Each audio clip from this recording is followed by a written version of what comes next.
되신 여호와여, 내가 주님을 사랑합니다. 주는 나의 반석이시며 나의 요새시라. 주는 나를 건지시는 나의 주, 나의 하나님, 나의 피할 바위시요 나의 방패시라.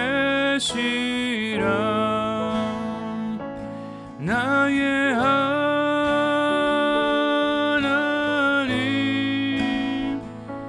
나의 하나님,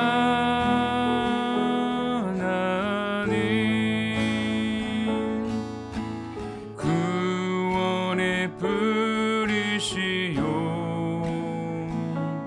나의 산성이라.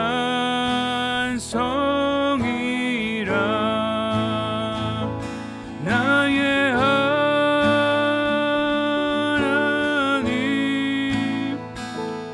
나의 하나님,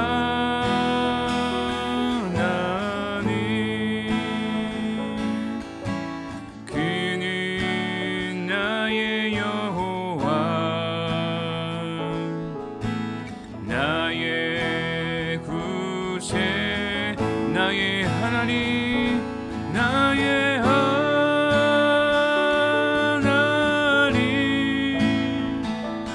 나의 하나님,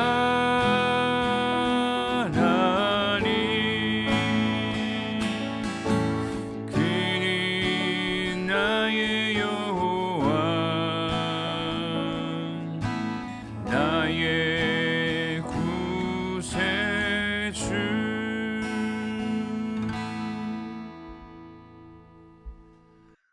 오늘 우리에게 주신 하나님 말씀은 마태복음 5장 17절에서 26절까지 말씀입니다. 마태복음 5장 17절에서 26절까지 말씀 함께 보겠습니다.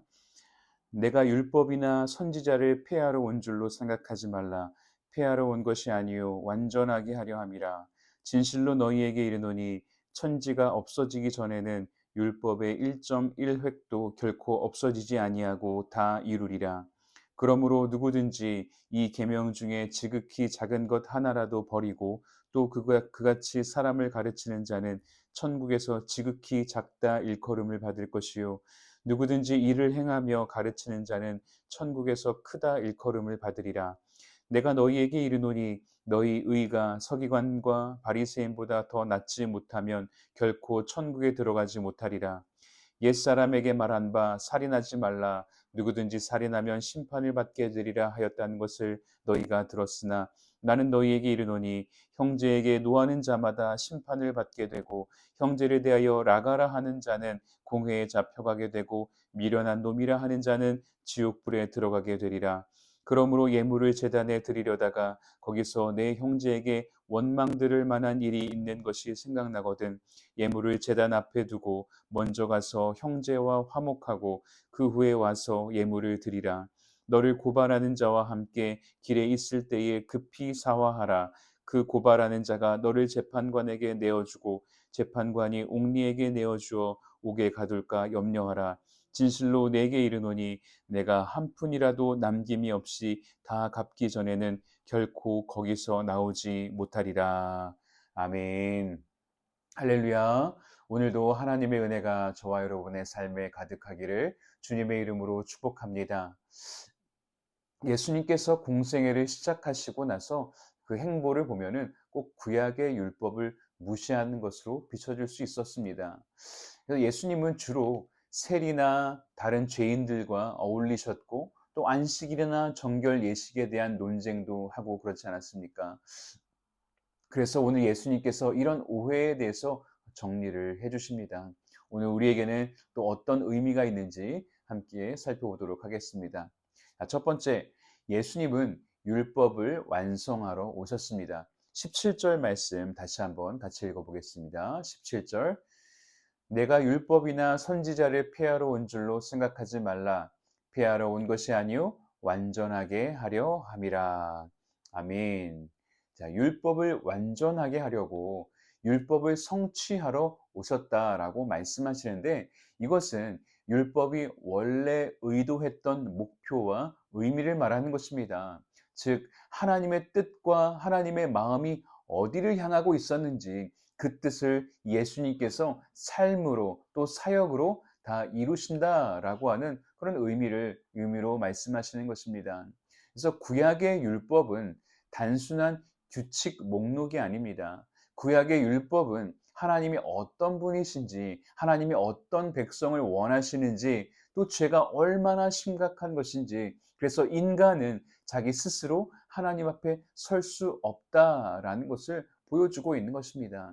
그런데 예수님께서 오셔서 그것을 성취하셨다라는 것이죠. 그래서 예를 들어서 구약에는 제사 제도가 있습니다. 그래서 제사를 통해서 죄 사함을 받았죠. 그러나 이제 예수님께서 오셔서 우리의 죄를 십자가에서 해결해 주심으로 말미암아 이제 제사 자체를 완성하신 것입니다. 그래서 율법이 요구하던 거룩함을 우리는 예수님 안에서 누리게 된 것입니다. 그래서 구약을 대하는 우리의 태도는 어때야 되냐 하면은 율법을 버리는 것도 율법에 눌려 사는 것도 아니고 예수님 안에서 이 율법의 참뜻을 발견하는 것입니다. 이것이 우리가 구약을 대할 때 가져야 할 태도입니다.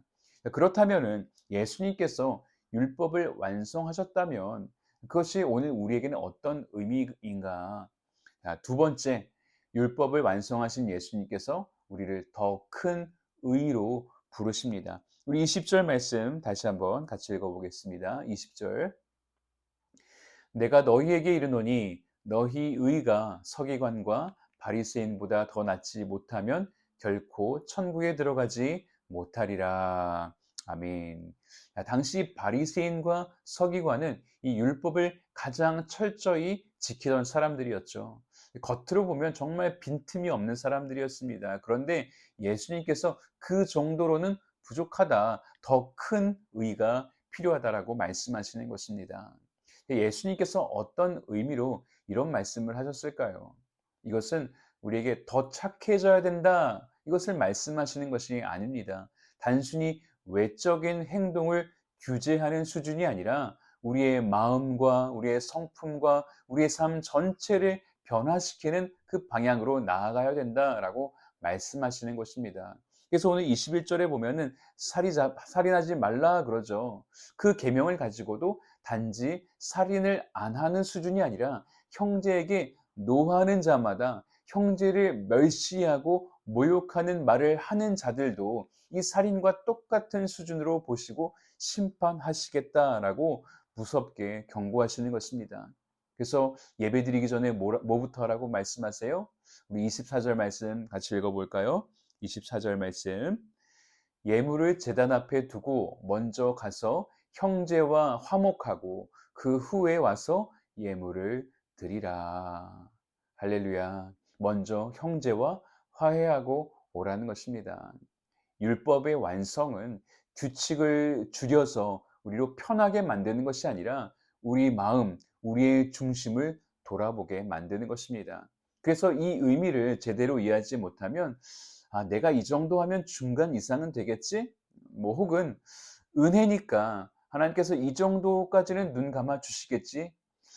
여러분, 이런 사고방식은 구약에 매여 있는 생각입니다. 그러나 오늘 예수님께서 율법을 성취하셨기 때문에 우리의 질문은 이렇게 바뀌어야 됩니다. 예수님이라면 어떻게 하실까?